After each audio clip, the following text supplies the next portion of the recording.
All right, guys, welcome back to another podcast on MMA.Unhinged. Once again, I'm joined by Oscar, and we've got such a good episode. We're here to talk about UFC 278 and also talk about what happened at San Diego. It's ridiculous.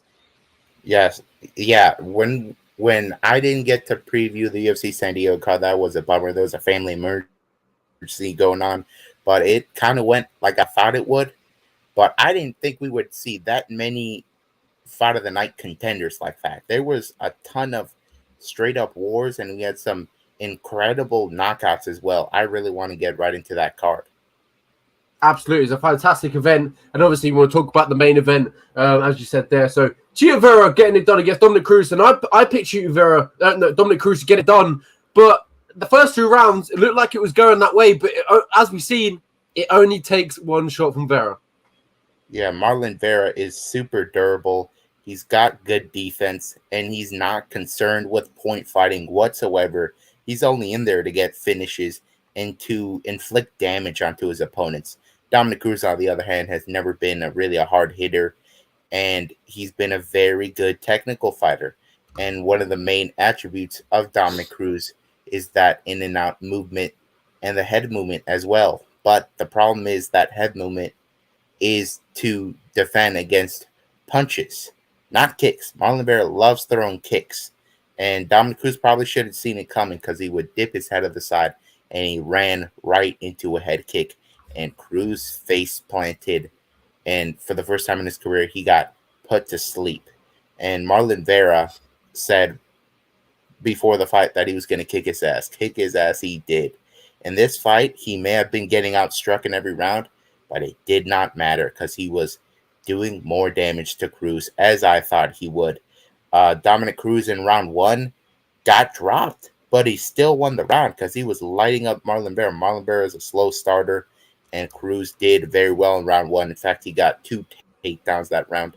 He was looking good, but man, when we got to round 3, I believe it was, and Cruz got dropped by a jab, that's a major concern if you're getting dropped by a jab. So I don't think Cruz takes a shot like he used to.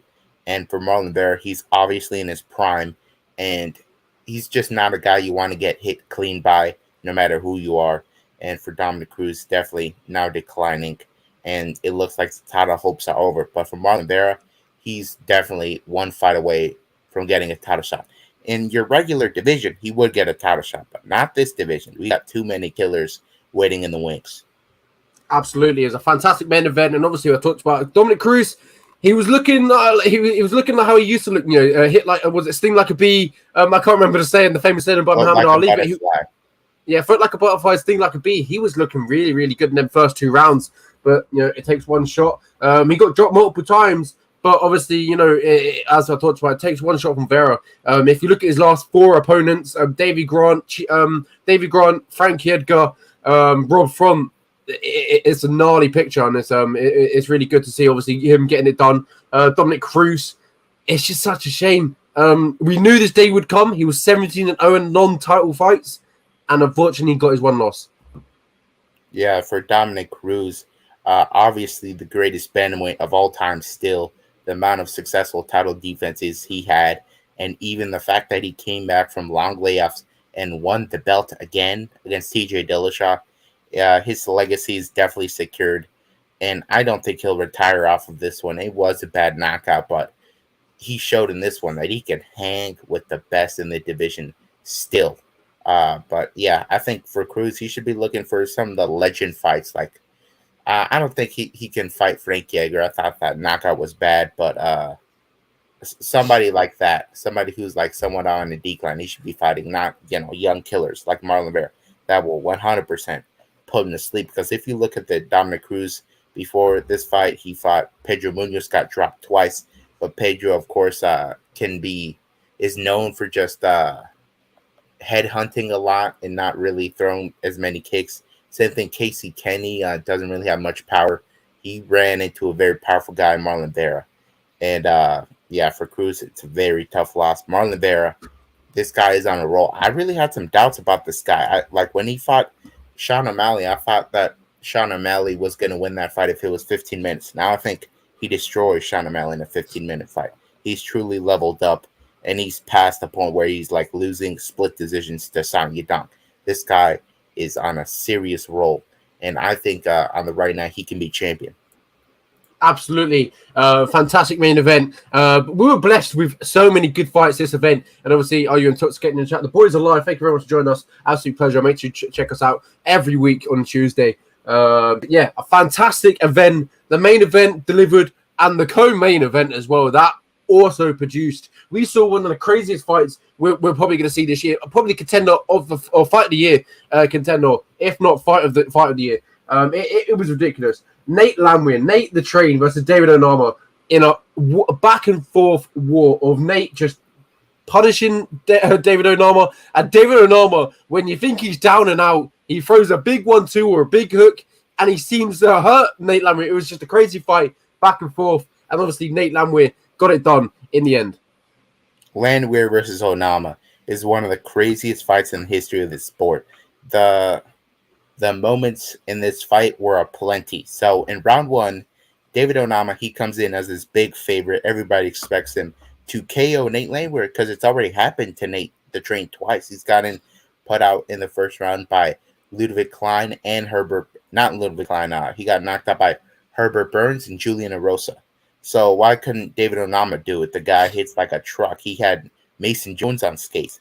So he does do that to Nate Landwehr. He drops him in round one, and then Landwehr pops back up and gets dropped again. And that time around, it looked like the guy was out.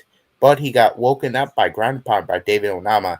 And in retrospect, David Onama probably should have done what Josh Quinlan did earlier that night, hold back on that ground and pound. Because when he woke up Nate Landwehr, he woke up the dog in Nate Landwehr. Nate Landwehr immediately was able to reverse position, get on top of land some elbows. Once Onama got up, Landwehr got him into the clinch, head and arm clinch, and started hitting him with some sharp knees, hurting him, and it looked like the momentum was in Nate Landwehr's direction after round one. And that was a round where he got dropped twice. So round one alone was out of this world. Then round two was a 10-8 beating from Nate Landwehr to Onama. Onama was so tired. And once again, Nate Landwehr loved that clinch this whole fight. He was hitting Onama with knees that put down most guys, but Onama has a crazy good chin. And Onama somehow got out of multiple submission attempts.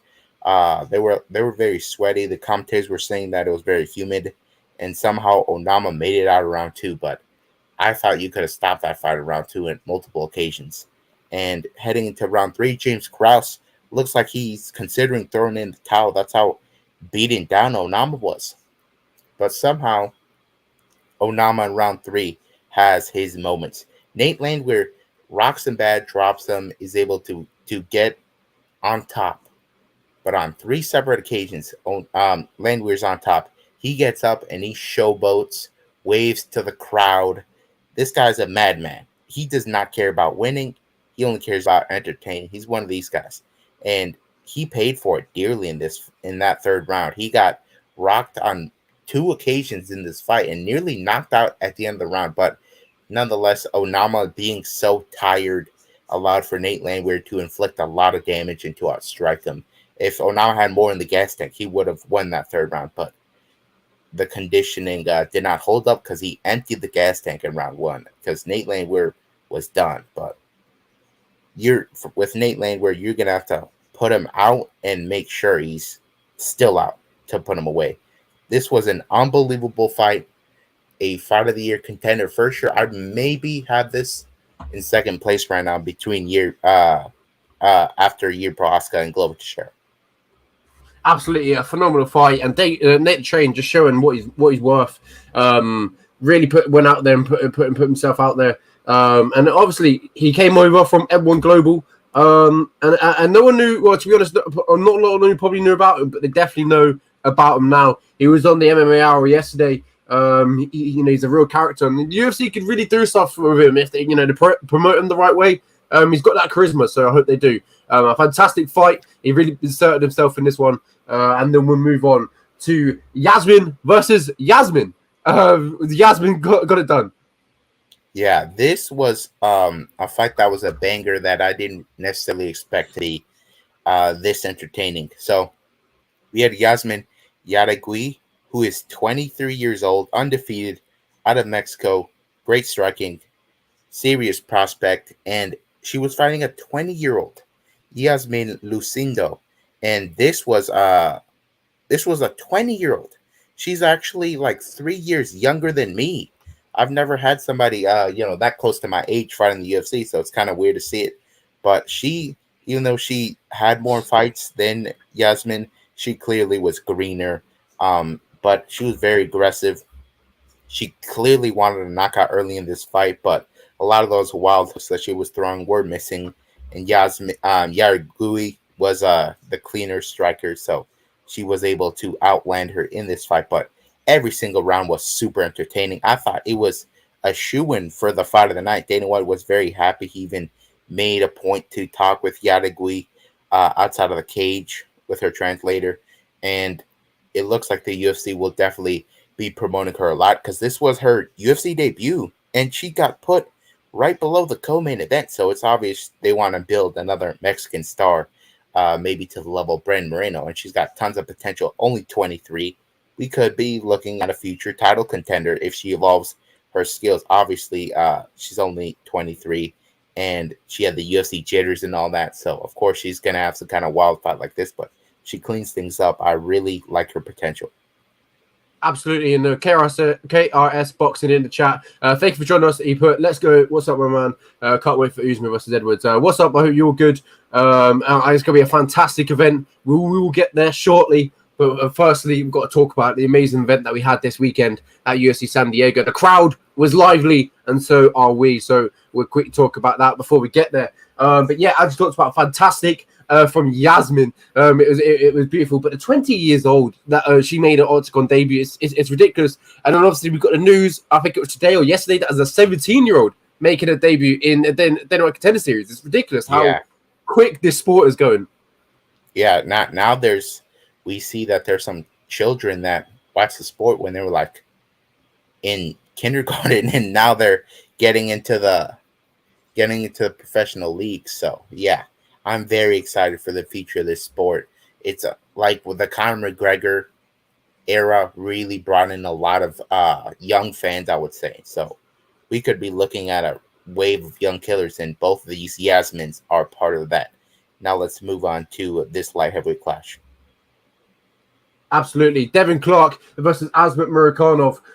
It was a close one on paper, and I did pick Devin Clark. But that was a bad mistake for me to pick that. Azmit Murakanov dropped him once, and obviously the striking and the grappling, it just came all together in this fight. Yeah, Azmit Murakanov, I thought should have been a bigger favorite in this fight. He wasn't even a 2-1 favorite. A lot of people thought the fact that Devin Clark had a lot of UFC experience would pay dividends here. I just thought that Azmit is very powerful, hard to take down. He's got some sambo in his back pocket. Devin Clark, I wouldn't say he's some elite wrestler, so I thought he was screwed on the feet. Azmit hits like a damn truck. A lot of his finishes, in fact, all of them, besides his last two, came in round one. So a lot of people thought maybe Clark can weather the storm. He could not, because when he got hurt, Azmit decided to attack the body. So Clark was just as tired as Azmit was. The body work from Azmit really stood out here, and Devin Clark's body, had no choice but to crumble, and Azmit finishes him with ground and pound in round 3. Azmit passed this test with flying colors. I think Clark is kind of a gatekeeper at this point, and Azmit, I know he's a little older, but this guy is, I guess you could call him a prospect. He's undefeated, and he's not even fought a ranked guy yet. I think he's ready for definitely a step up, and he can knock out the best of them. Absolutely. 12-0 now. And obviously, off the back of that, the fantastic knockout against Tafon Chuku, and obviously getting a good one against Devin Clark, who I thought might have been, as he talked about, people thought he might have been too experienced, but as Matt showed, it was on the night, he was the better fighter, and he's the much better prospect. And we got a lot of future Russians coming out and prospects. It's good to see some fresh faces as well. So congrats to Azmit. really put on a fantastic display. And then we'll move on to Cachoeira versus Ariel and Lipsky. I picked Lipsky. I really did not have a good event this week. Yeah, so Lipsky, she could have won this fight, but she fought like an idiot, quite honestly. How are you going to brawl with a brawler? Priscilla Cachoeira's her best shot at winning this fight was an ugly fight, and she did make it ugly, but Lipsky engaged in the ugly fight. She could have maybe shot for a takedown. She didn't do that. Instead, she decided to swing right back. Even when she got rocked originally, she was still swinging instead of defending herself. So she was not defensively sound, and Cachoeira has legit knockout power at this weight class. She's knocked out some lower level people, but I thought Lipsky was above those people, but it appears not. Lipsky's still young. Cachoeira just bullied her big sister, got her out of there immediately. This was a statement for Cachoeira. She's now on a 3-fight win streak. Who would have thought that after the Shevchenko beating she took back in the day? Yeah, it was crazy how on a UFC debut they gave a Shevchenko. Man, that must have been one of the toughest UFC debuts that anyone's ever faced. It was ridiculous. But he talked about Cachoeira getting it done against Ariel Lipsky. I picked Ariel Lipsky to get this one, and as I talked about, I really did not have a good weekend in predictions or picks. I picked Cruz. I picked Onawa. That one went the other way. And obviously I picked Cachoeira. I picked Devin Clark. No, I did pick Cachoeira. I picked Ariel Lipsky. But the next one as well, I picked Bruno Silva. Oh my God. And then Gerald Meerschaert did what Gerald Meerschaert does best. He lets them get tired and then he submits them in the third round. And I don't know what it was this weekend, but Bruno Silva just didn't look all there. But I don't want to make excuses. I don't think anybody predicted exactly how this fight was going to go. The people that were picking Gerald Meerschaert by a third round submission were all saying that he could weather the storm. There was no storm to weather here. I don't know what the hell was going on with Bruno Silva. Maybe he's injured. Maybe he took a lot of damage in the Pereira fight. He's a little gun shy or something. But Gerald Meerschaert was firing on all cylinders this night. His head movement has never looked this good. He was avoiding the big strikes from Bruno Silva, and he was piecing him up on the feet. Nobody called this. Gerald Meerschaert, on paper, is probably worse striker than Bruno Silva, but he was a more effective guy here. I would definitely say that his striking success definitely was accredited to the takedown threat in this fight. Sure, he only got himself one takedown here, but after that takedown, Bruno Silva was worried about it the rest of the fight. And I knew Bruno Silva was very durable. In fact, he got rocked by Alex Pereira, and he did not go away. So for Gerald Meerschaert to put him down in round 3 and to basically have him knocked out and then to get the guillotine, that was very impressive by Gerald Meerschaert. And I think Meerschaert's striking has been underrated for some time. The Kevin Holland fight was a split decision fight, and people think highly of Kevin Holland's striking. So Gerald Meerschaert, this is the best. I would say this is the best UFC performance yet. Wouldn't you say? Absolutely, it's a fantastic performance, and he's beat some.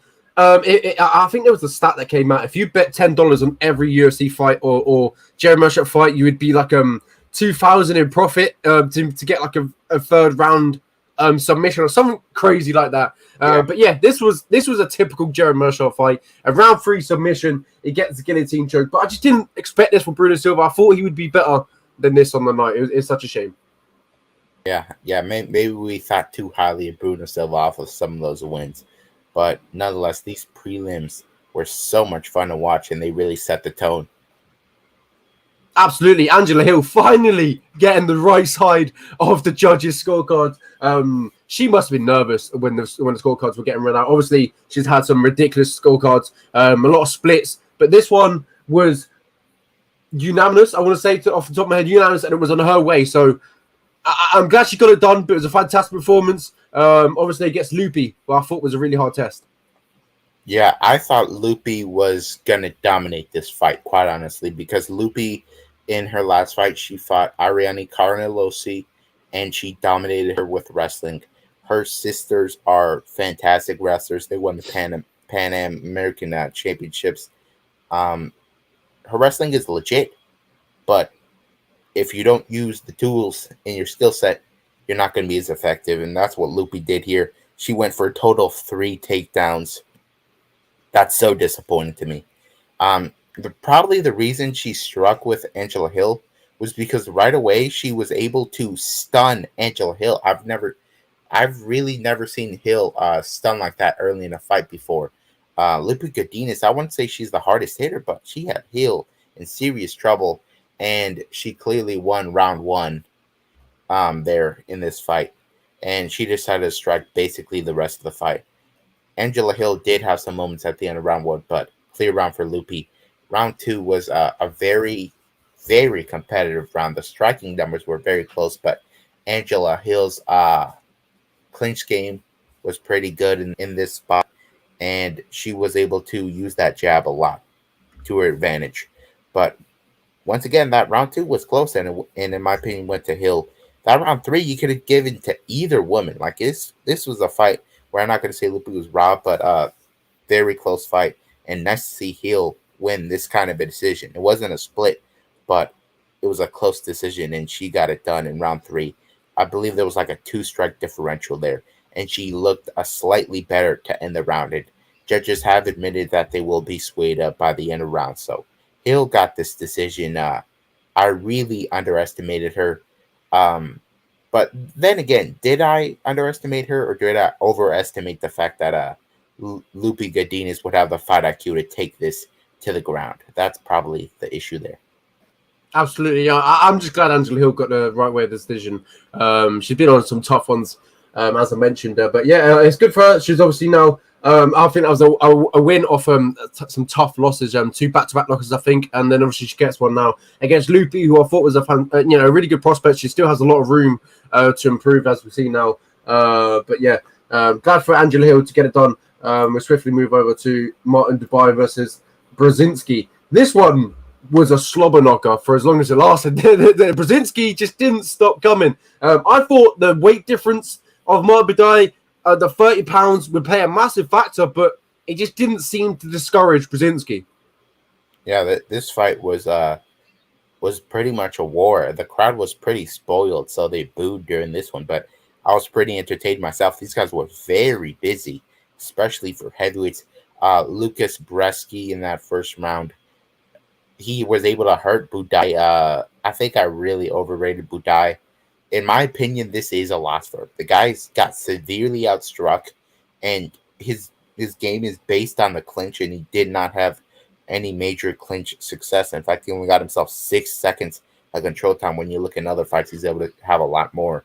So Brzezinski was able to cancel out his main game and keep it striking, and there he had a speed advantage, but he did not have the power advantage. Budai, when he landed, did have a little more pop on the shots, but in no way did I think he won this fight. In fact, you could argue this is a 30-27 for Lucas Brzezinski. Round 1, clear round for Brzezinski. Round 2, a little close, but he's still clearly outstriking them, and Budai is not rocking him. He is tagging him with a couple of these, but he's still getting outstruck. And round 3, their body language didn't look good for Brzezinski, but he still outlanded him. I did give the round 3 to Budai, but nonetheless, I picked Budai with great confidence, and he looked bad in this fight. I thought Brzezinski deserved the win. Yeah, exactly. He just kept coming forward, and as you can see there, but obviously the stats significantly outstriked him. 124, 280 strikes he threw, 124 landed, 66 of Martin Budai. I thought that the weight difference would be a massive factor, but it just seemed like it didn't discourage Brzezinski, and it was phenomenal. He kept it coming, and he put his shots together. But yeah, didn't get on the right side of the decision. We'll move over to Silva Calvillo versus Nina Nunes. This was a split decision. Nina Nunes got the win and then retired. She's going to concentrate on becoming a mum with Amanda Nunes. But yeah, she gets the win of a last win of her career, and she calls it a career. It was good for her to go out like that. But Nina Nunes got the right side of the judges' scorecards, and it's good for her to get it done. Nina Nunes, if I knew she was planning on retiring, would have never picked her. But she was an underdog, and she was an underdog that I thought was too big in terms of her striking advantage in this fight. I thought would be a little greater, but Calvillo just doesn't use that wrestling anymore. Her whole skill set was based around using the wrestling, and now she doesn't really do it anymore. And she appears to be a little gunshot. I think she's regressed as a fighter. Nina Nunes training with Amanda Nunes, she's bound to make some improvements. And in this fight, it was super close. In fact, there's an argument Calvillo won this fight. I think it was on, in rounds 1 and 2, there was less than 10 significant strikes landed. So, not a fun fight. The crowd was booing it, of course, and Nina Nunes barely edged it out here. But yeah, for Calvillo, I think it's moved down a strawweight or she probably gets cut. And Nina Nunes, of course, done here. But yeah, not a fun fight. But Nina Nunes, yet another women's MMA underdog that cashes as at plus only money. a few. Yeah, only a few more fights before we move on to UFC 278. But Nina Nunes versus Calvillo, they had the pleasure of following up a wild fight between Gabriel Benitez versus Charlie Intiveros. I mean, Gabriel Benitez was rocked, and then by Charlie, and then Charlie, I don't know what happened. He gets taken down, and that's it, ground and pounded. There was a way of winning for Charlie, and he just didn't get it done. And Gabriel Benitez showed that his will, his determination to come back and turn around. Yeah, Ontiveros is a glass cannon. The guy can give it, but he cannot take it. That's just the story of his career. He fights some bum on the regional circuit, he can KO him. But in the UFC, sure, he'll be able to touch up these guys. But if they don't go away, he will get finished in brutal fashion. That's what happened here. He was bullying Gabriel Benitez a lot of this fight, but Gabriel is a tough guy, and he was able to fire back. And I wish he would have just gone with a wrestling approach in this fight. If he went with a wrestling approach in this fight, he could have taken down Charlie, set up shop on top, probably finish him with ground pound. But of course, he loves to kickbox, and he paid for it here. But then again, he still got himself the finish via TKO. I thought that Charlie Ontiveros was about to win this fight for a second, but once again, he falls apart once adversity comes his way. And for Gabriel Benitez, he really needed this win. MMA Locker Room, aka Mills, in the chat. He said this was the one above it. Sorry, Nina Nunes versus Cynthia Calvillo was the worst fight of the event. We was booing. Mills was in attendance. He was lucky enough to actually go to San Diego. I believe he lives in California, so he was actually in attendance. So check him out on Twitter. There's a video of him like punching himself in the face up against the cage. It made me chuckle a little bit. But yeah, it was fun. It was good. I'm glad he had. Obviously, the event obviously started off well. Four fights, 3 finishes. We talked about Gabriel Benitez. Odi Osborne versus Tyson Nam. We've seen in the past Tyson Nam get these KO finishes, and it's back to his best now. It was a fantastic finish against Odi Osborne. Yeah, Tyson Nam was getting these knockouts against guys that had bad chins. I didn't label Osborne as one of those guys, so this was very impressive. Tyson Nam, he's a guy that is very reliant on the knockout, does not have high volume, but in this fight, he looked very amped up to be back after a long layoff, so he was more aggressive. And Odi Osborne, he went for that flying knee, I believe once before he went for it the second time and paid for it.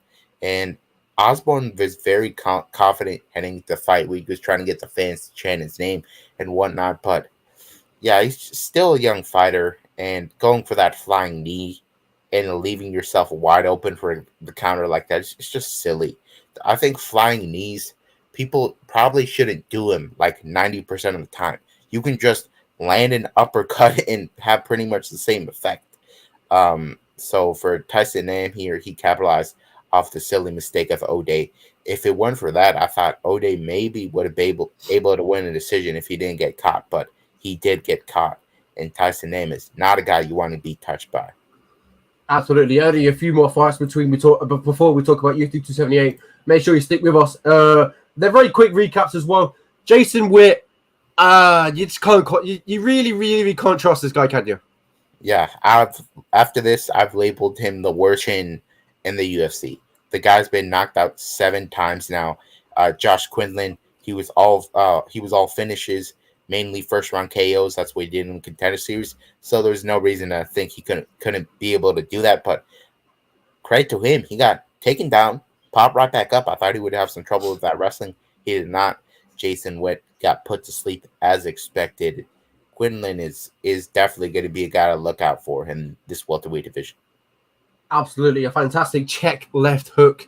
The replays, it just looked beautiful. But yeah, fantastic check left hook, got the job done. Yusuf Zalal and Blackshear ended in a draw. Yeah, I did score this a draw. No, I did not score this draw. I scored this a 29-27 for Yusuf Zalal. So it was round one where Yusuf Zalal had some success. He got taken down to start the fight, but he was able to reverse position there, get a more control time in that round.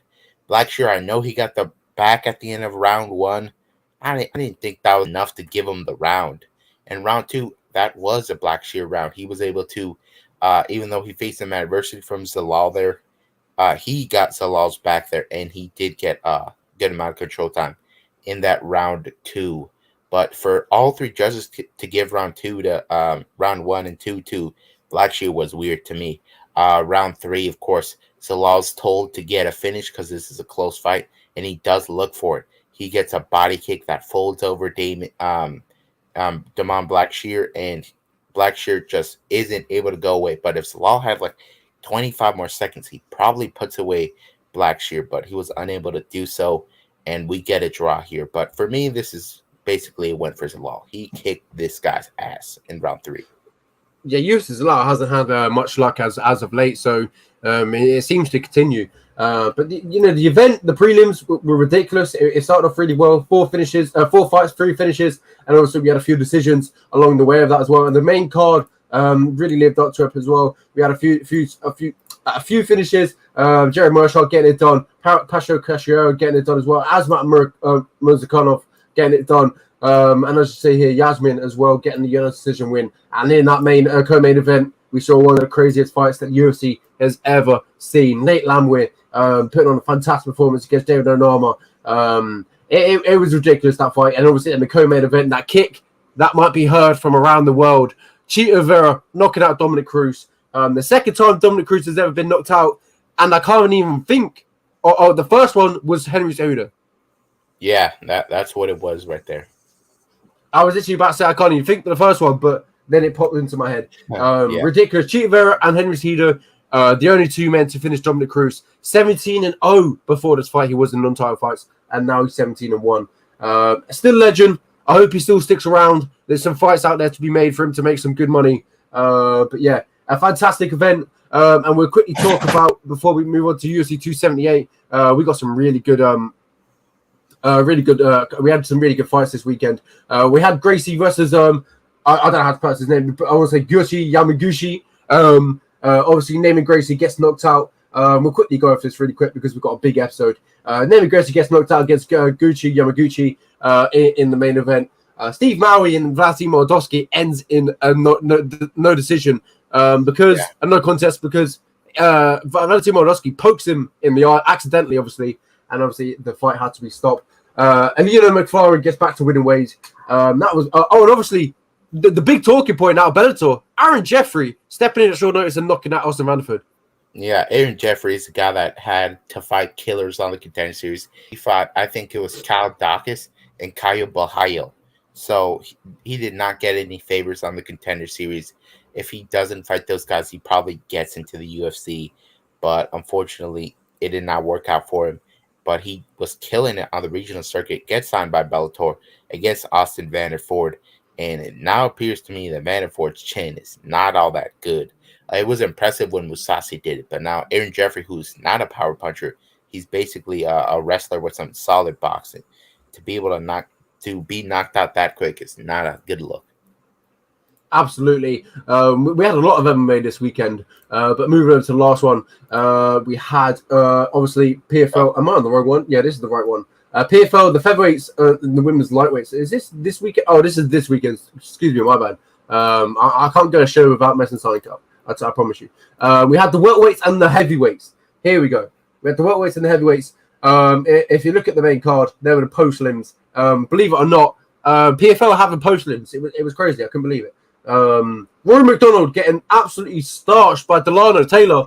Delano Taylor's been on this show, and he was talking to me about how he wants that big chance at a big promotion, and he's got it. He's finally got that chance. He had that loss in the PFL, but he stepped in at short notice. He took his chance, and he took it with flying colours. He knocked out Rory McDonald, and now he's in that championship final. This event was crazy. It was really good to watch.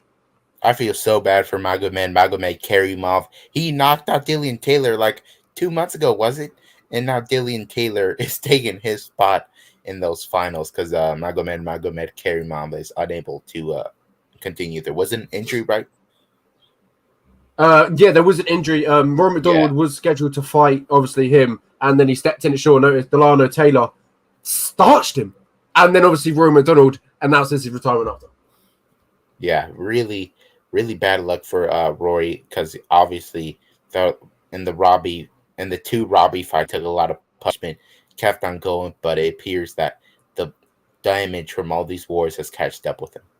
And of course, Karen, sorry. Time to step away. Exactly. He'd been around the competition a lot of, but it just seemed that at the tail end of his career, it seemed to all fall apart. Sadi Rasai goes to the final. Chanel goes to the final, and he'll face Delaja. And obviously, Sadi Rasai will take on Delano Taylor in the final. It was a fantastic night of MMA. That was in PFL. PFL was in Wales. I really enjoyed that one. We also had, believe it or not, we also had one more. We had the Contender Series where we had, I can't remember, I haven't got it up, but we had a few fighters that had a contract. Yeah, Bo Nickel, of course, the major story. He fights Borrego in that fight, takes him down immediately, gets a neck crank right away. But Dana White already didn't plan on signing him anyway. So he now is fighting a 7-1 fighter, I think in like a month or two. He should probably steamroll that guy as well. Bo Nickel, of course, a fantastic wrestler out of Penn State. And DC believes that this guy could be a championship caliber in the future. So very excited for what Bo Nickel will do in the UFC because there's no doubt that this guy will be in the UFC. The UFC just wants to see him get a little more experience in MMA because like the guy's just 2-0. Exactly, and a big test for him. But yes, that was a Contender Series. Bo Nickel basically got a contract, but he hasn't received it yet. That's all it is. But yeah, fantastic. Bo Nickel is obviously 2-0. They've got to really take some baby steps with him. He's got to really learn the MMA game, but he's ready. We know he's ready, but it's just when the UFC want to bring him in. Moving over, we have we've got events this weekend as well. We've got the UFC this weekend, PFL, and we've got the Contender Series. And if you're interested in the bare knuckle, we've also got that in London as well. But I've seen a report saying that Paige Van Zant might not be fighting due to low ticket sales.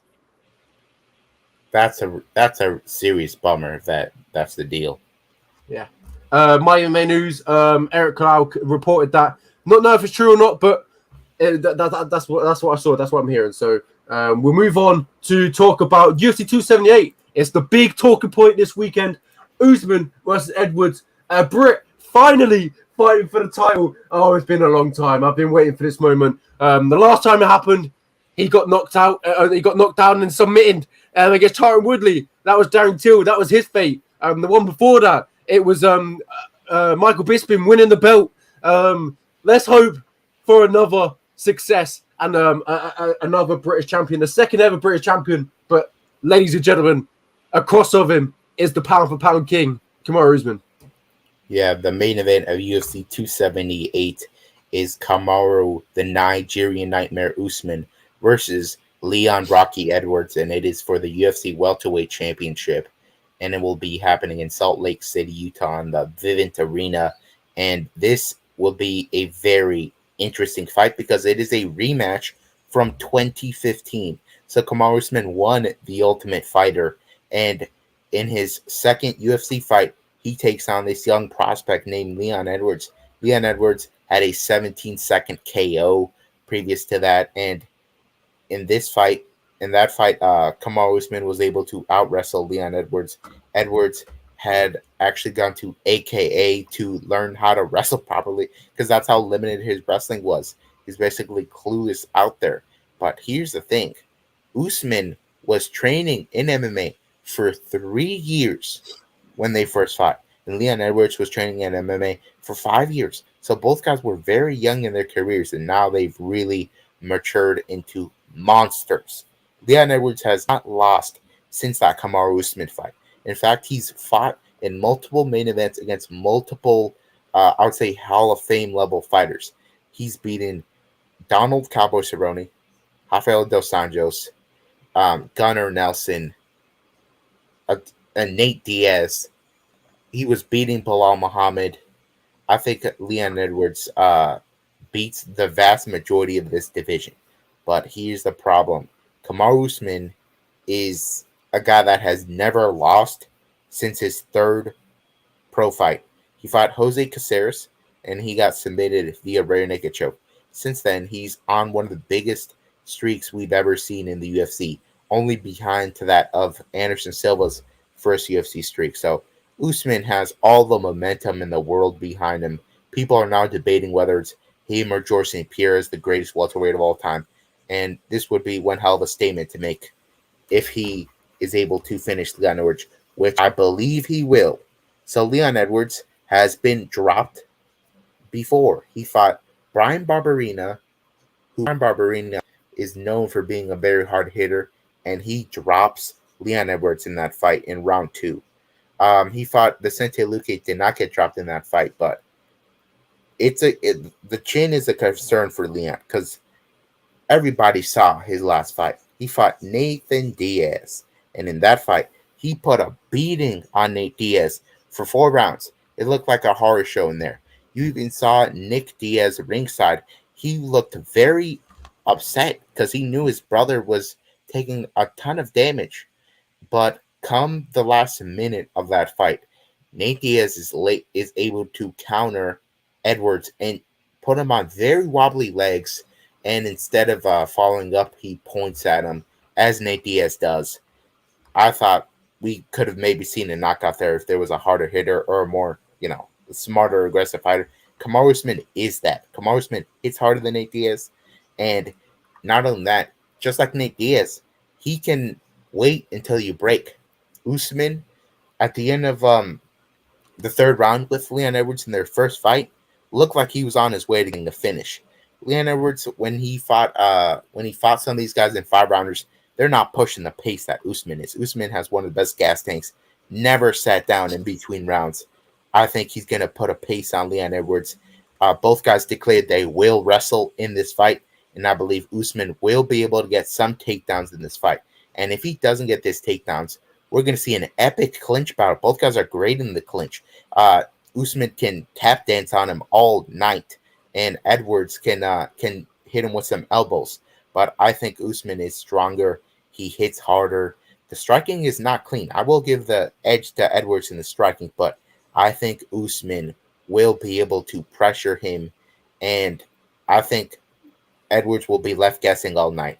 Is Usman trying to hit me with an overhand right, or is he trying to take me down? And I think one of those is going to catch Edwards, put him down, and I think Usman will finish him with ground and pound. He's very confident he gets this knockout. And so am I. I'm thinking 4th round TKO for Kamaru Usman. Yeah, I'm taking Usman too. Obviously, really hard for me to pick this. But yeah, I think the most effective way of obviously fighting of Usman is he always got that takedown in his arsenal. He's always got that takedown in the back of his opponent's mind, and that's why his striking is so effective, because everyone's worried about what's coming next, what's coming after, is the takedown coming after that? The jab. That's why his striking is so good, or it works, or shall I say? We've seen his striking be a little bit laboured in the past. We've seen a Kobe fight. He gets a little bit sloppy at times, and then if he does get sloppy, that's where Leon Edwards needs to catch him. He needs to pick it up and take his moments. But we know how good Usman is. We know how well versatile he is. He can wrestle. He can jab and move. His striking has come leaps and bounds with I forgot his name. Trevor Whitman. There we go. Trevor Whitman. There you go. His striking has come leaps and bounds with Trevor Whitman, but Leon Edwards has got a really tough test in front of him, and I just see Kamaru Usman being able to beat Edwards, even striking. Obviously, I think the massive threat for Edwards coming towards him is if he's going to shoot. I think that's why Usman is going to have success on the feet, because Edwards is going to be worried of getting put on his back. Yeah, that's just going to be the problem with Edwards. I know he's fighting good wrestlers, but Usman is a legit welterweight, very muscular, obviously, and he's not going to slow down at all. I think Edwards will find it hard to, breathe in this fight. I think he'll be suffocated by that pressure. And honestly, with Edwards, he's a very good technical fighter, but I wouldn't say he's as hard of a hitter as Jorge Masvidal or Gilbert Burns, quite honestly, because Gilbert Burns did knock down Kamaru Usman.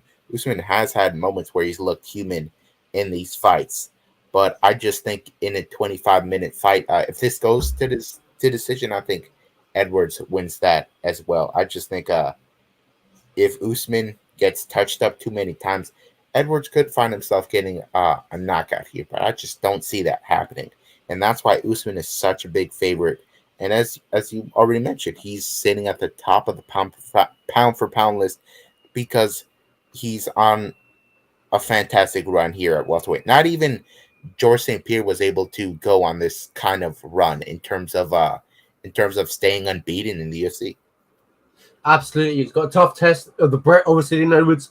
I'm going to be honest. I hope Leon Edwards gets it done. Obviously, because I'm a Brit. But I've got to talk. Obviously, looking at the two fighters, and I just think Usman has more ways to get it done, and that's what I'm picking here. Usman to get it done. I don't know how he's going to get it done, but I can't stress enough how much I want Leon Edwards to win this fight. I want him to win this fight. I want him to go in there, knock Usman out in the first round, lift up that title, say he's bringing it back to Birmingham with his Brummy accent. Oh, it would be so good.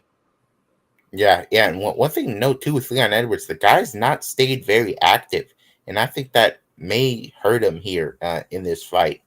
Usman, on the other hand, he was the clear fight of the year for 2021, successfully defended the belt 3 times against Burns, Masvidal, and Covington. And everybody's already said it. Covington is the clear second best fighter in this division, and Usman's already beating him twice. So I just think Usman is obviously one of the greatest fighters we have ever seen fight in that octagon. I just think Edwards probably doesn't have the skill set to beat him. Absolutely. We have a fantastic main event at UFC 78. Usman versus Edwards.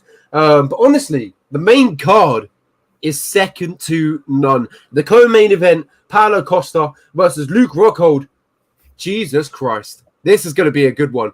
If Paulo Costa lands on that chin, I've got to say it's night-night for Luke Rockhold. But if Luke Rockhold uses his talents, his ability, his physical ability, he can make it look easy for himself. But can we really trust Luke Rockhold right now? The thing with Luke Rockhold, he hasn't won since 2017. 2017 feels like ages ago. That was a whole 5 years ago. And that was against David Branch. David Branch is not even in the UFC anymore. And that was the second round TKO in the main event. And in his last 4 fights, he's been knocked out cold 3 times. Jan Blachowicz knocked him out in round 2. Yoel Romero knocked him out in round 3. And Michael Bisping knocked him out in round 1. That was the title fight, of course. And obviously before that, he fought TRT Vitor, got knocked out in round 1. The Luke Rockhold chin has been joked about for a very long time. And let's be real here. Jan Blachowicz knocks out guys with good chins, and so does Yoel Romero. But Michael Bisping, even he himself has admitted he's more of a volume guy. He's not going to be, that one-hitter quitter. And that's what he did to Luke Rockhold, because Luke Rockhold has the tendency to have the hands low and chin up. And against Paulo Costa, that is not a good strategy at all. I assume Luke Rockhold will have fixed that somewhat, but the thing with Paulo Costa, he's an absolute terminator. And he showed off that he had good cardio against who was a Marvin Vettori in that fight.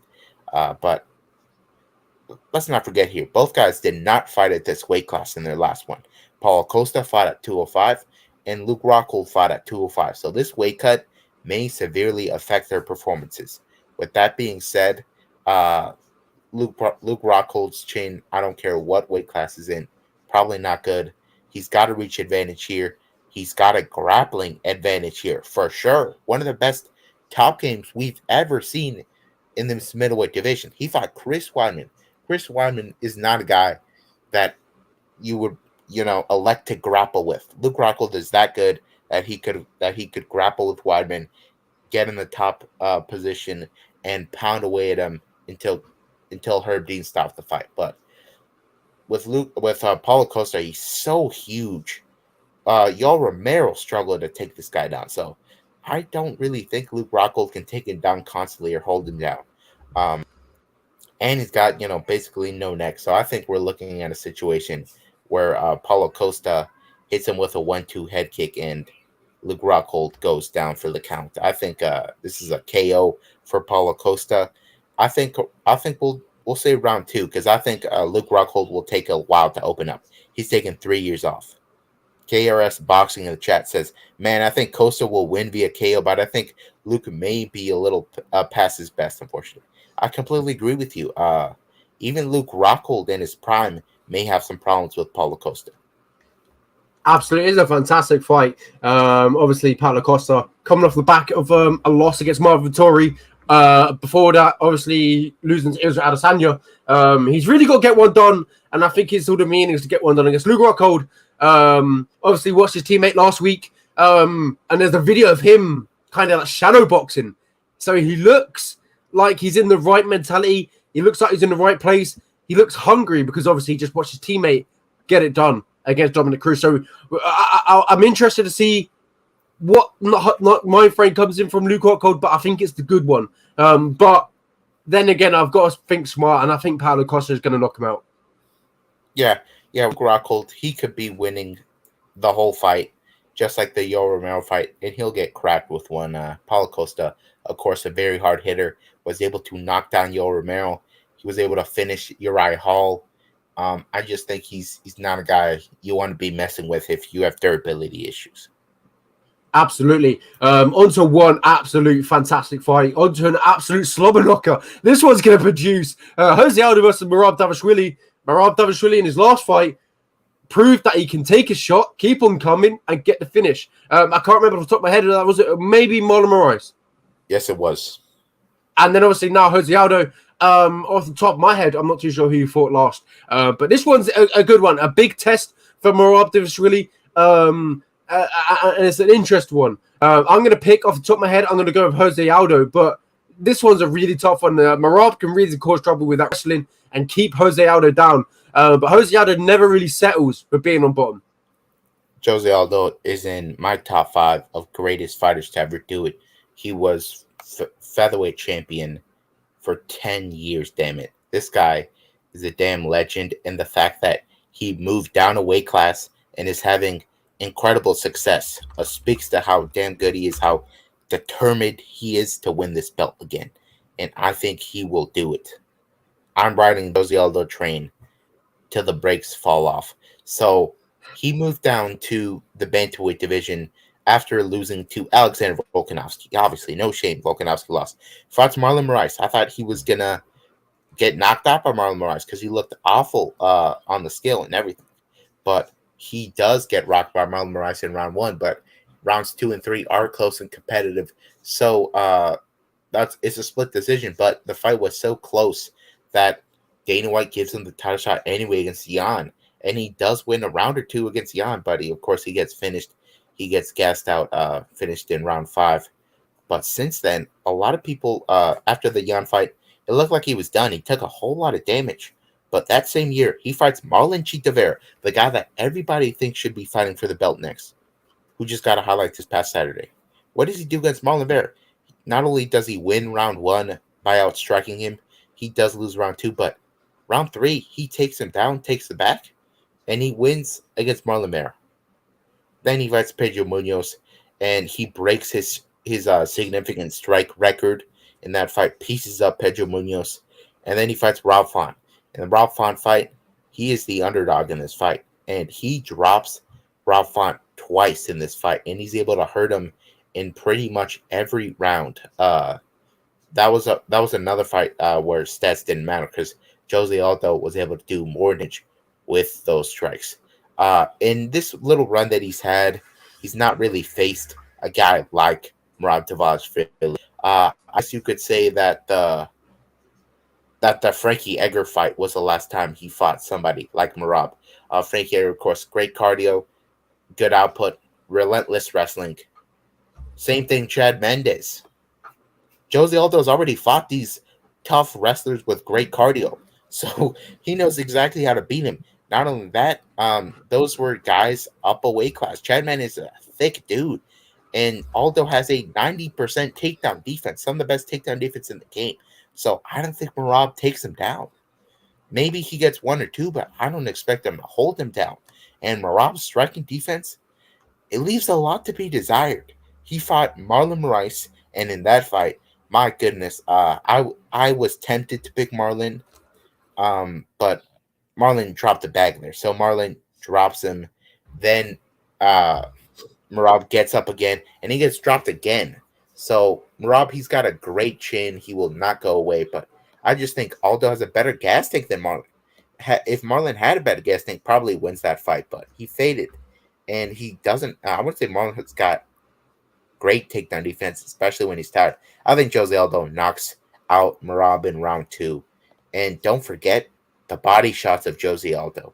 The guy will slow you down with those body shots. And if this was a 5-round fight, it actually might favor Merab there, but I don't think we even see a round 3. I think Jose Aldo hits way harder. He's a much better, more accurate striker, and he's not really scared of these takedowns. He's fought wrestlers before.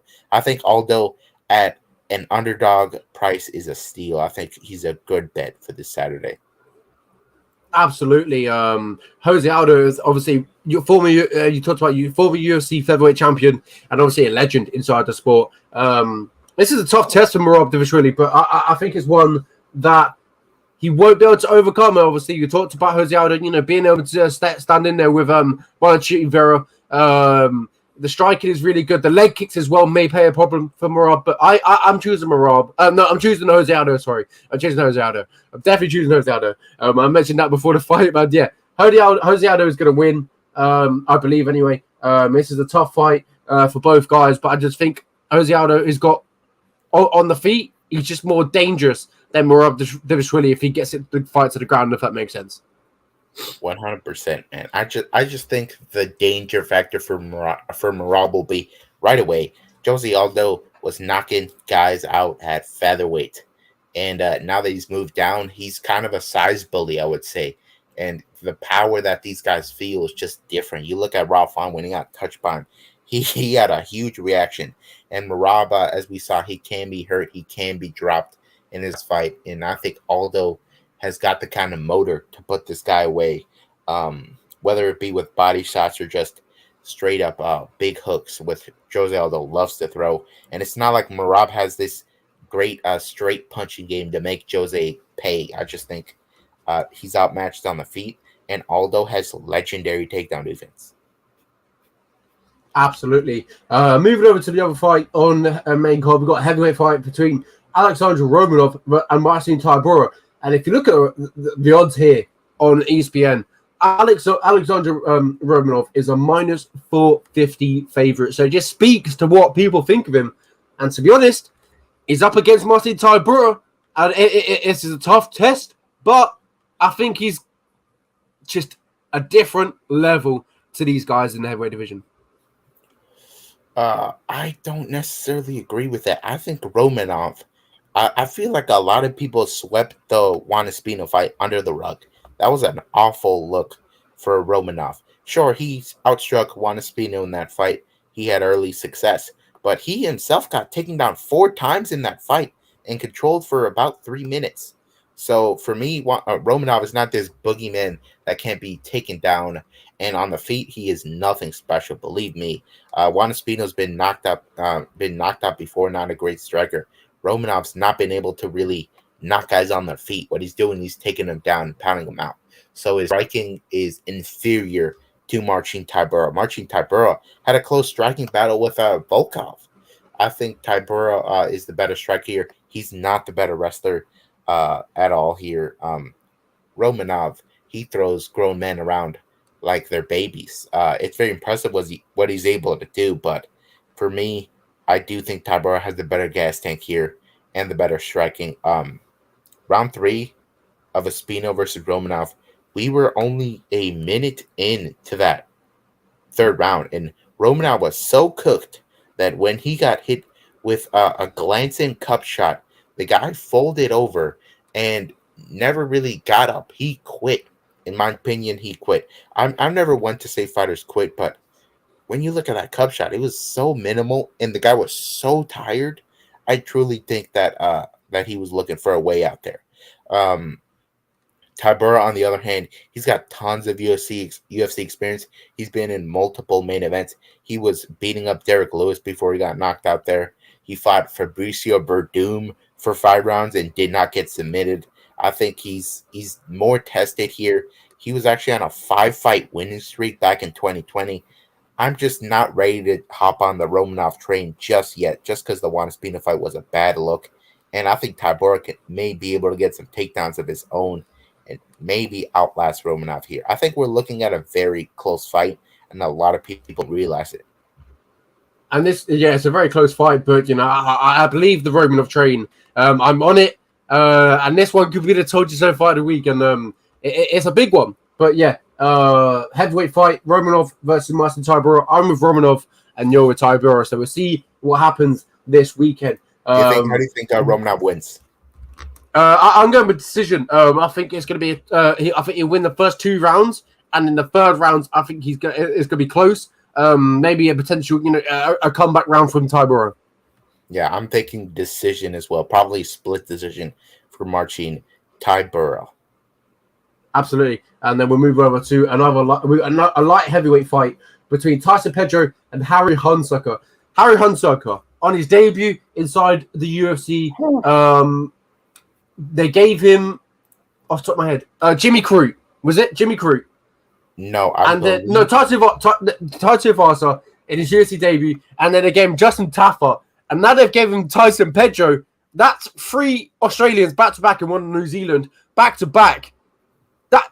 He's not had the best of luck, and in each of them he's been knocked out, and then now he's dropping down to 205 pounds against Tyson Pedro, who just came back to MMA after a big long layoff, and he beat Icon Villanueva, and he knocked him out. The leg kicks, the uppercuts, his striking looks good, and against that level of competition, that's where he shines. And I feel like he hasn't gone up or down in level of competition, and I think he's going to shine once again. I think Tyson Pedro is going to finish Harry Hunsucker in round 1 or 2.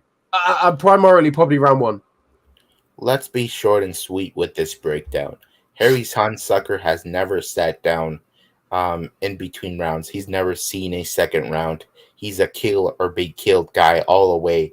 And his only win over a guy with a winning record, actually 2 guys. So he beat a guy that was 1-0, and he beat a guy that was 4-3. He's fought horrifically bad competition. He got knocked out by William Vincent in round 1. That was his pro debut, and Vincent was 0-2. He fought Dontel Mays. Dontel Mays was making his MMA debut. He gets knocked out 2 minutes into the fight.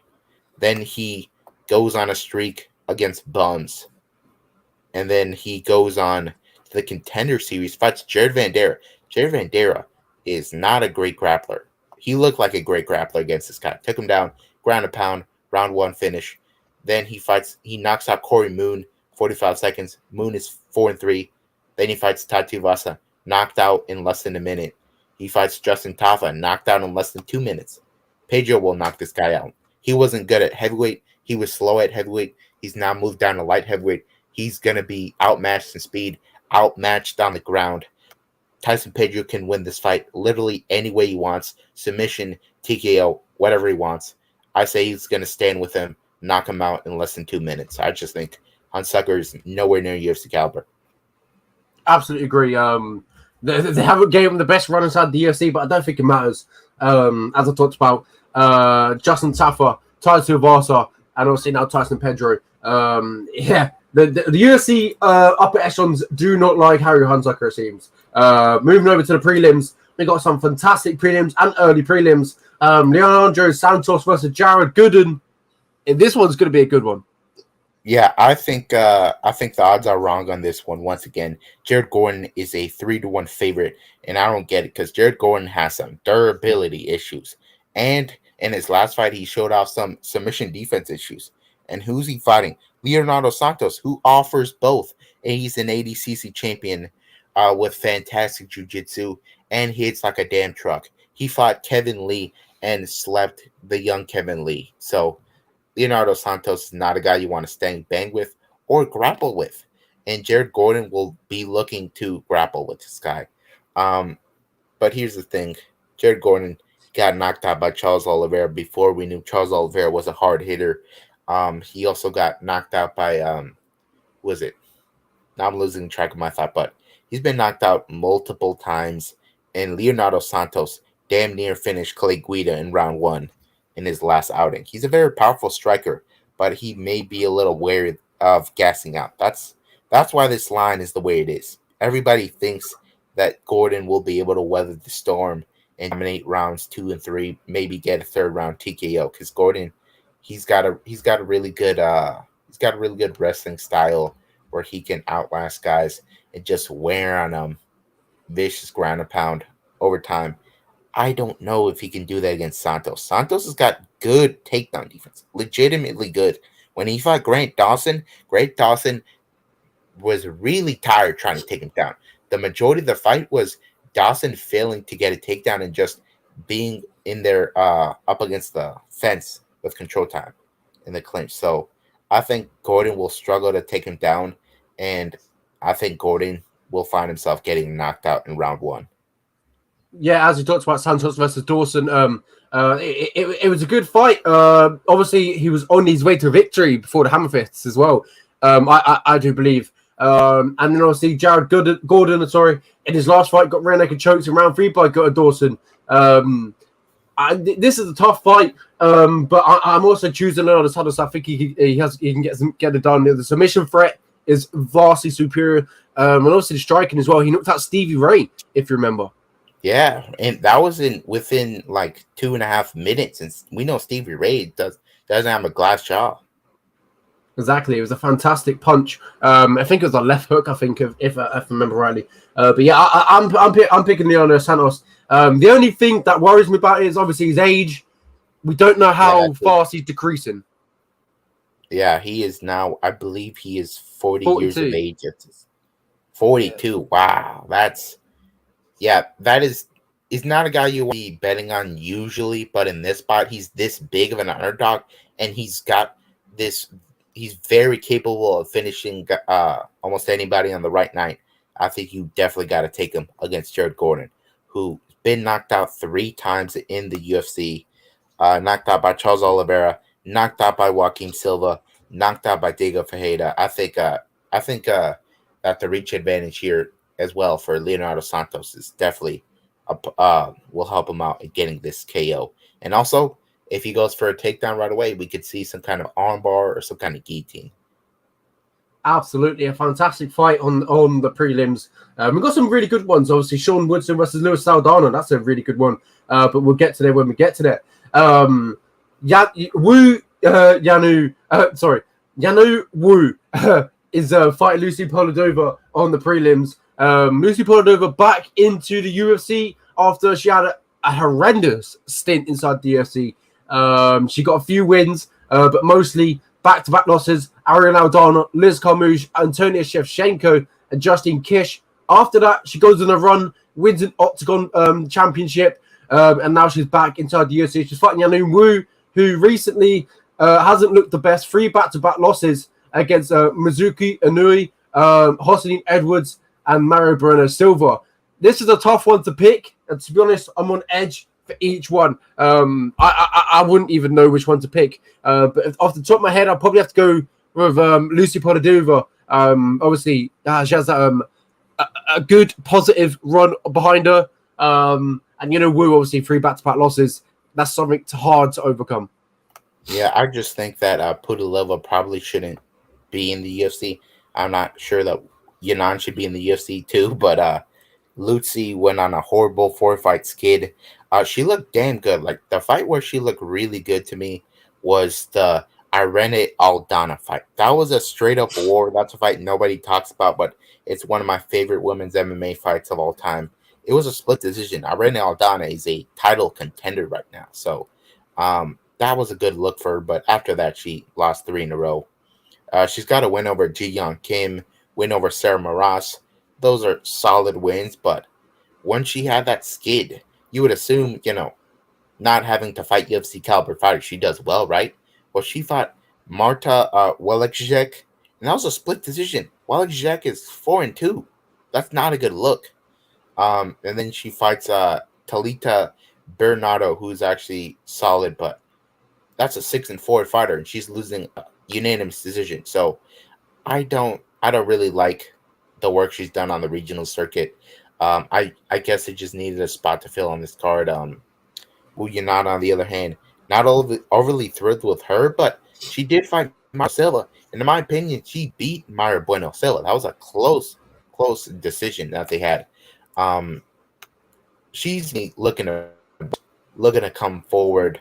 The grappling really isn't all that advanced, but she does have a first round armbar against Lauren Mueller back in 2018, but she's not really impressing me here in these fights, and neither is Pudilova. So I understand why Pudilova is a favorite, but I think this is a split decision type fight, and I'll take the underdog Wu Yanan here. I just don't like the form that Pudilova is going to split decision with 5-3 fighters.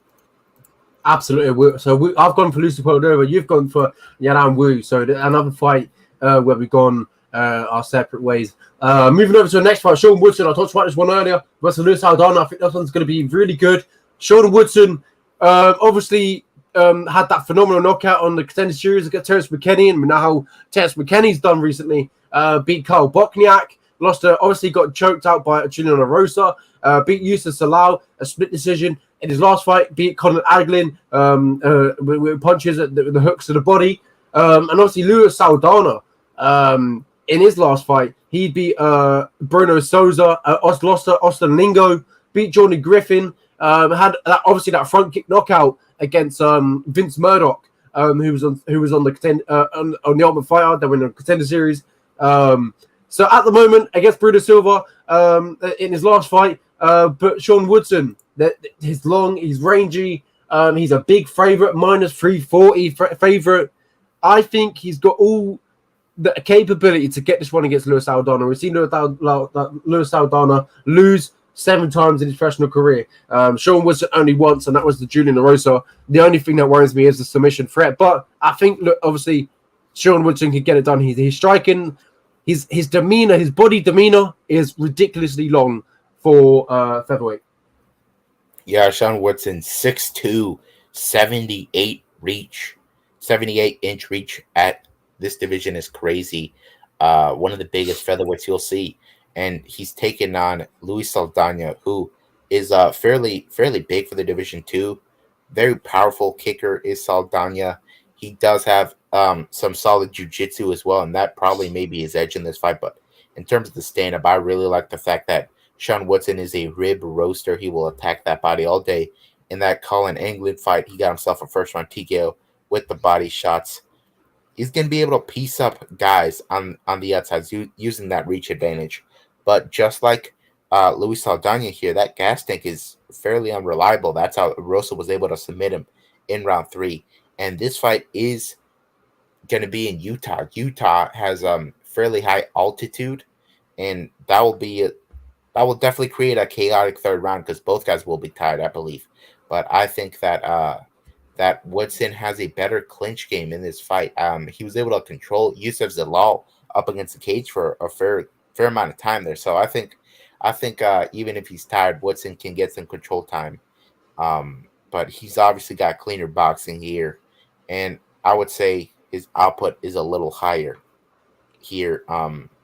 Power edge goes to him as well. So I'll side with him. Saldana has not been all that impressive to me in some of these spots. And I really thought he lost his UFC debut to Jordan Griffin. To me, that was a rock, but nonetheless, I will be going with Woodson here, but this will be a close fight. He should not be this big of a favorite. Absolutely. Sean Woodson, obviously seen his last fight, getting them body hooks, getting the finish.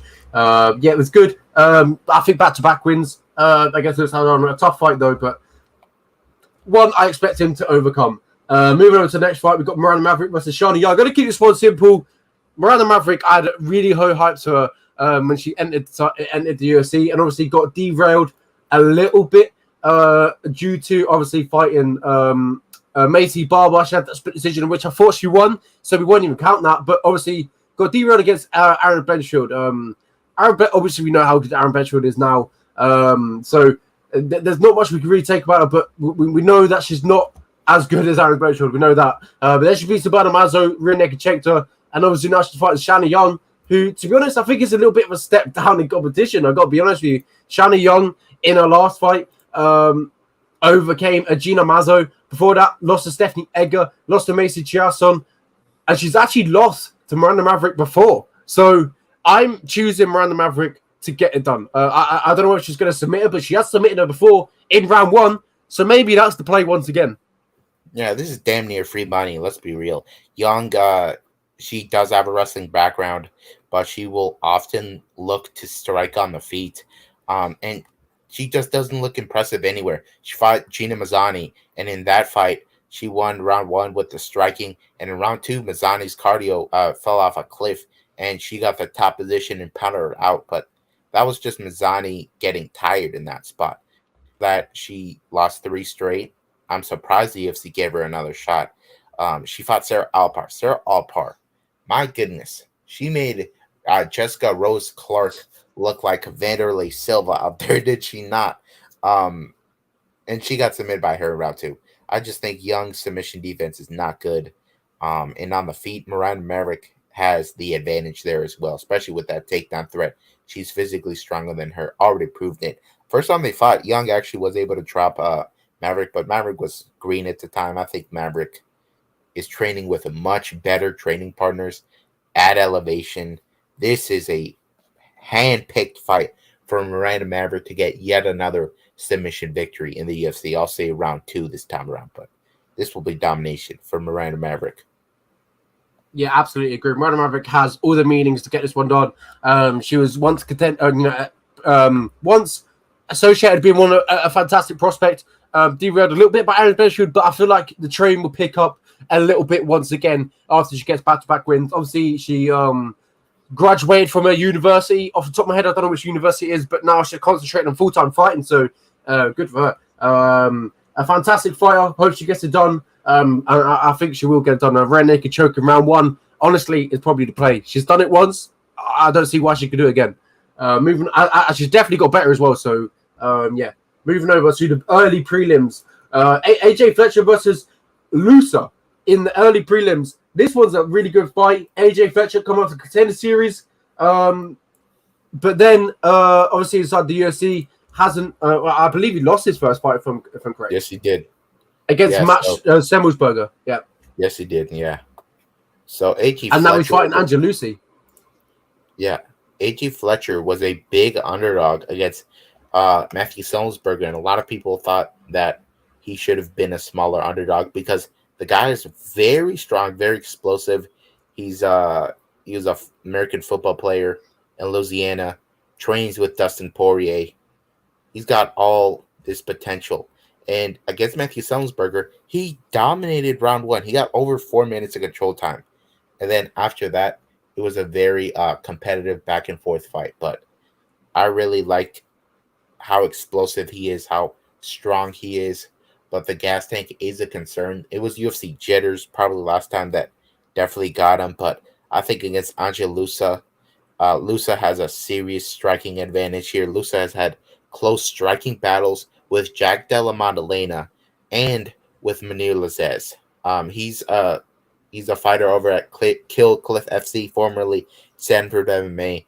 Usman has said nothing but good things about him as a training partner. He's got a win over Rustam Kasanov via retirement in round 1. That was a 12-3 fighter.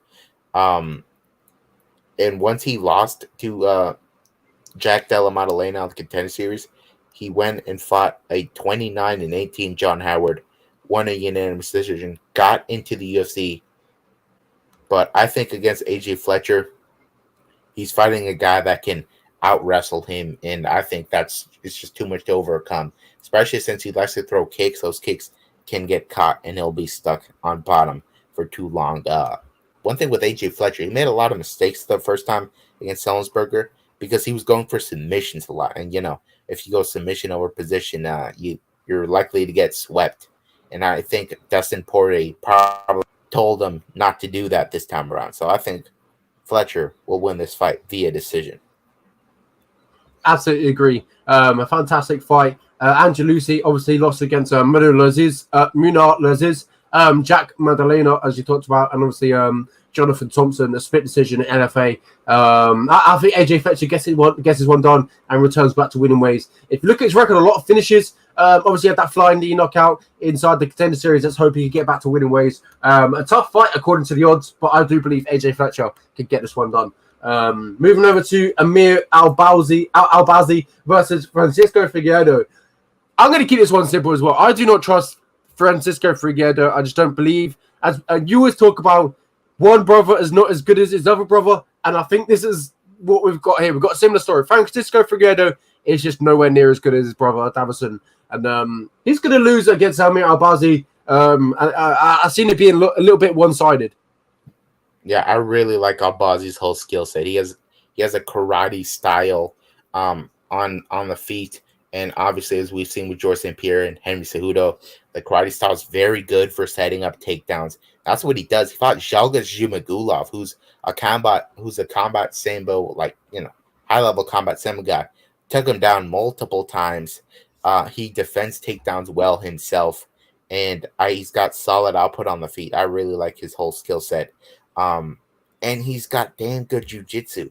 He fought Malcolm Gordon. Malcolm Gordon is a black belt in jiu-jitsu. He submits a lot of guys. And in just the first round, he finishes him with a triangle choke in his UFC debut. He's been out for a while since the Zhalga Zhumagulov fight. That was in January 2021. We're now in the later months of 2022. So I don't know what is up with him. Was it an injury? I don't know what it was. But now he's fighting Francisco Figueiredo. And this is a great fight to come back to because Francisco does not have good takedowns. He doesn't have good cardio. He doesn't hit nearly as hard as his brother.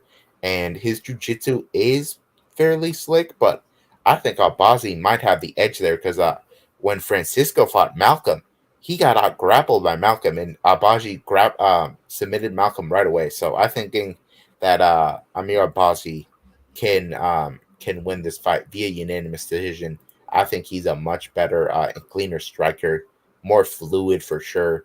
And I think on the ground, he does have the potential to submit. But I'll say Albazi by decision. I think he's a fantastic fighter to put in your parlays. Yeah, absolutely agree. And moving on to the next one, Arishi Lang versus Jay Perrin. A very, very close fight. Two low-level bantamweights, I'm going to be honest. Arishi Lang, in his last fight, knocked out Cameron Elsey within 2 minutes and 48 seconds in round number one. Jay Perrin lost his UFC debut in his last fight against Mario Batista. But Arishi Lang, I'm going to choose. To be honest, not really confident in this one. He lost his first two fights inside the UFC against Jeff Molina and Cody Durden, and then obviously got back to winning ways against Cameron Elsey. But this one's not confident, and to be honest, I wouldn't even put this one in your bets. It could go a totally different way, but I'm going to go with Arishi Lang. Yeah, I agree with you. I'm not super confident on this fight. We're talking about a guy with a 10-5 record in the UFC. And he had one short notice fight versus Batista, and he got dog-walked in that fight. That was straight-up domination by Batista. Now he's fighting Arishi Lang. Arishi Lang is a madman. This guy has a 26-9 record, and he's fought Jeff Molina. And Jeff Molina, that was the fight of the night. That was a fight where it was close and competitive, and people think very highly of Jeff Molina now. Cody Durden fight, he did do more damage to Cody on the feet, but he got out-wrestled. That was the issue there. Then he fights Cameron Elsey, who I don't think he's been cut from the UFC now, and he destroys him. I think that Richie Lang should be the favorite here. He does have a bit of a striking edge here, but Jay Perrin does have the ability to take this to the ground and go for submissions, and that's where it's concerning for Richie Lang. Richie Lang, he didn't fight the greatest of competition in the Asian regional circuit, and he lost a lot of decisions back in the day. So I do think this will be an Richie Lang win by decision, because for me, the best we've seen from Jay Perrin is not all that impressive. And now Richie Lang, his most impressive fight was a loss to Jeff Molina, and that was a close fight. So I think Richie Lang wins this, but not with great confidence by decision. Yeah, well, this one's a really tough one to pick. You talked about the competition outside the UFC in the China regional. It's not really great. Most of his fights are being in the promotion WLF Wars. I'm not too sure what that is. Must be a promotion over in China. I'll have a look. It's a promotion that is obviously based in China. There we go. So they must host a lot of shows over there. But yeah, obviously the competition he's fought over there on his win streak before he entered the UFC: 3-4, 17-16, 11-4, 4-4, 5-4, 3-5-1. So yeah, entered the UFC and obviously lost 2 back-to-back. Got the win against Cameron Elsie, whose best win arguably up to date. He's lost against Carco France as well back in the day. So yeah, this one's a tough one to pick. I really wouldn't bet on it, but go with Richie Lang if you got it, but no confidence. Next one, we're talking about Victor versus Daniel Da Silva. We talked about Francisco Figueiredo. His last fight, he submitted Daniel Da Silva, and Victor lost his promotional debut against Carlos Hernandez. This one, also a very, very tough one to pick. I actually think this is not hard to pick. Just because Daniel Da Silva, he's one of these first-rounder bust kind of guys. He goes balls to the wall right away. And even in his last one where he went for the takedown right away, he got himself caught in a knee bar. So I don't think Da Silva is probably UFC caliber. He's friends with Charles Oliveira, probably why he's in. Victor Altamirano, on the other hand, he was the LFA flyweight champion. He fought Carlos Candelario on the Contend Series. He wins the decision. It's a close fight, so close. Candelario gets the contract. Then he fights in the UFC against Carlos Hernandez, and that's a close fight as well. And he loses that one.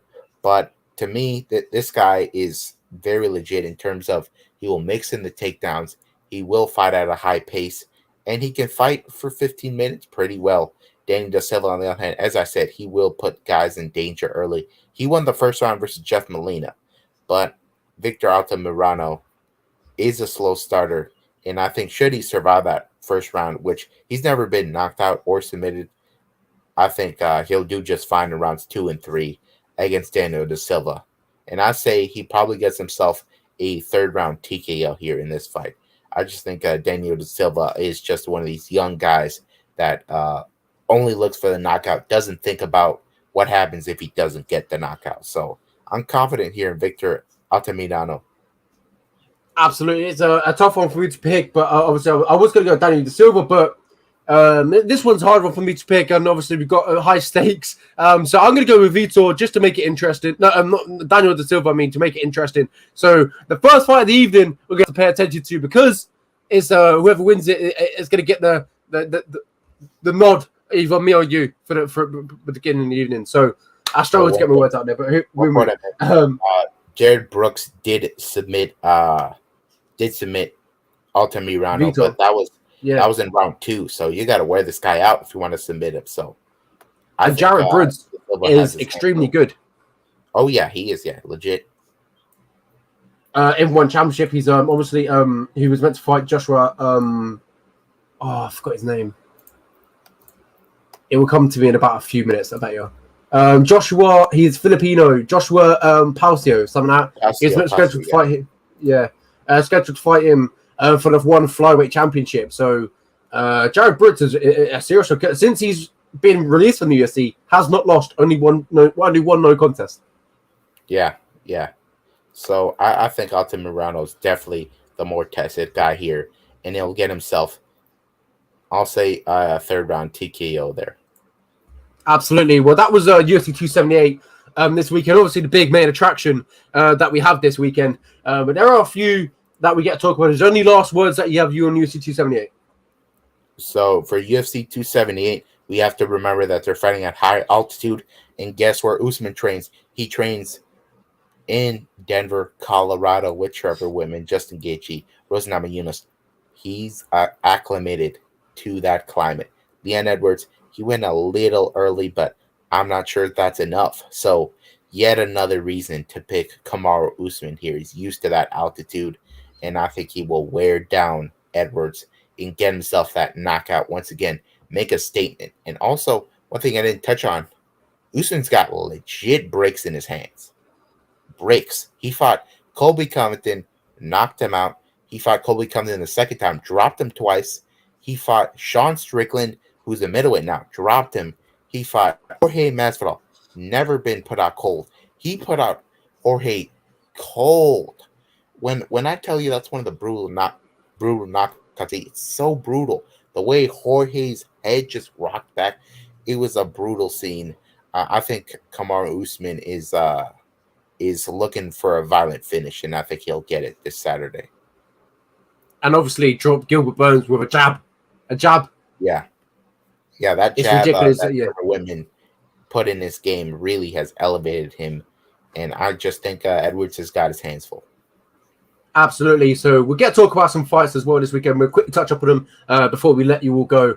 Daniel Contender Series goes down tonight. We've got two Brits fighting in the Contender Series. Thomas Paul, Jack Cartwright. I'm interested to see how they get on. But yeah, a Contender Series is not. It's really gonna be a good one. If you look at the main event, I think they've all their fights. They've either been finished or they've won. Obviously, the Argentina on the other side, he's won all these fights. He's finished all of them. And Thomas Paul, he's either been finished or he's finished. And at the moment, he's on a 2-fight or 3-fight winning streak.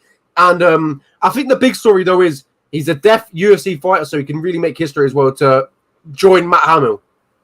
Yeah, I really like Jack Cartwright as well. He's a Cage Warriors champion. I think he's legit here, and I think he'll get a knockout versus Jose Johnson. Jose Johnson has lost a lot of times against he lost on Dana White looking for a fight, and he lost on Contenders here. So I'm not sure he's UFC caliber. Also Nasir Saidinkov, he's a Sarah Longo fighter, and I really like those guys because of course they got a fantastic trainer, so I'm rooting for him. And also Haley Cowan, she joins that Elevation Fight team with the likes of Tisha Torres, Raquel Pennington, Miranda Maverick. She's got very good training partners. And she's been trying to get this specific matchup on the regional circuit for like 2 years. So I'm sure she will win that fight. So look out for those two. Absolutely. It's good to see some Brits on the Contender Series. I hope they both get it done. Thomas Paul would be a fantastic story if he gets it done. Obviously being a deaf fighter. We'll be tuning in for that later. Obviously, I've got another event inside a big event inside the UK as well this week. Well, two events. We've got BKSC and obviously we've got PFL, but we won't talk about BKSC really. We'll probably touch up on it a little bit, but we've got the PFL. We've got Kayla Harrison. This one's in London, I do believe. A few good fights. Kayla Harrison versus that opponent. She's going to walk through her steamroller and get away to the PFL finals. Chris Ways versus Brendan Loughnane. That's a really, really good fight. Pachieko versus her opponent. She's going to walk through her. And it's going to be Pachieko versus Kayla Harrison 3 in the PFL championships. Once again, Pachieko just hits way too hard. Yeah, and obviously she can't beat Kayla Harrison, so it's and then we got the most I'm looking the few fighters that I'm looking forward to watching is Dakota Ditcheva. She's a fighter, a woman UFC fighter, a woman MMA fighter. She's really good. She's 5-0. She's really good with the hands. A really good Muay Thai background. Simeon Powell, phenomenal fighter. He's been on the PFL a few times. But they haven't really given him that 1 million chance yet. But hopefully he wins this fight and he gets on to the next season. We've also got one on the prelims, but it hasn't shown it yet. We have Rafael Chevy fighting on the prelims. A guy that I've promoted a lot on my Instagram story. Finally getting his chance on the PFL big stage, so I hope he gets it done. But yeah, I'm really looking forward to this one. Actually, it might be above. Here it is. Rafael Chevy versus Ruiz. A tough fight, but I think Chevy gets it done. This is a tough one to pick, but yeah, this one's a good one to watch if you're obviously a Brit. We've got really good Martin Held as well against Price fighting. But yeah, Kayla Harrison's going to win. Brendan Loughnane versus Chris Wade. I'm really torn on that one. I'm not too sure that way that's going to go. Pachieko, she's going to win. And obviously, Bubba Jenkins versus Kudo. I'm not too sure on that one. Yeah, Jenkins. I think Jenkins gets a first round KO. Yeah, obviously Jenkins fought inside the Bellator, I do believe. But yeah, happy for success as well. So a really good main card for the PFL women's featherweight and lightweight, I think. Yeah, lightweights. A really good one to look forward to. We've got a few heavyweights on there as well. Louis Sutherland, Scottish, and obviously we've got Stuart Austin as well. He's looking to get a win inside the PFL. He's not had the great success, but hopefully gets it done in the PFL. But yeah, that's the PFL this week. We do have BKFC, but to be honest, it's really just that main event we really want to talk about, and that's MVP versus Mike Perry. There we go. Yeah, so I think we all know what's going to happen. Mike Perry will walk forward thinking his experience in bare knuckle boxing will pay off. He'll just try to wear down Michael Venom Page with jabs right to the face, thinking the bare knuckle alone will do the damage. And I just think he's going to get caught. He's going to get caught bad and put to sleep just like he did against Jeff Neal. I think this is going to be another for the highlight reel of MVP. As you can see here, the fight card. MVP had professional boxing experience, so I know he's taken the gloves off, but it's still something that he's kind of used to. I know it's a different, totally sport. Obviously, taking the gloves off is ridiculous and is totally different. But obviously, Mike Perry has had that one fight, but obviously, MVP has boxed before professionally. Oh, I didn't know. I didn't know that Chris Fishgold was on this card. Yeah, BKFC. Chris Fishgold fighting Jake Boswick. I think there might be another UFC fight. Terry Blazer. He fought in Bellator. He's also on the card. Oh, how about it? Yeah, well, I think this is one of the better cards that bare knuckle boxing has put on in a while. Yeah, absolutely. In the BKFC, and obviously I talked about Paige Franzat potentially not fighting due to the low ticket sales. So I'm not too sure what is up with that. We'll have to keep an eye out for that for the rest of the week. But yeah, Michael Venom Page, you put it perfectly, is going to clip Mike Perry, and it's going to be a flash knockout.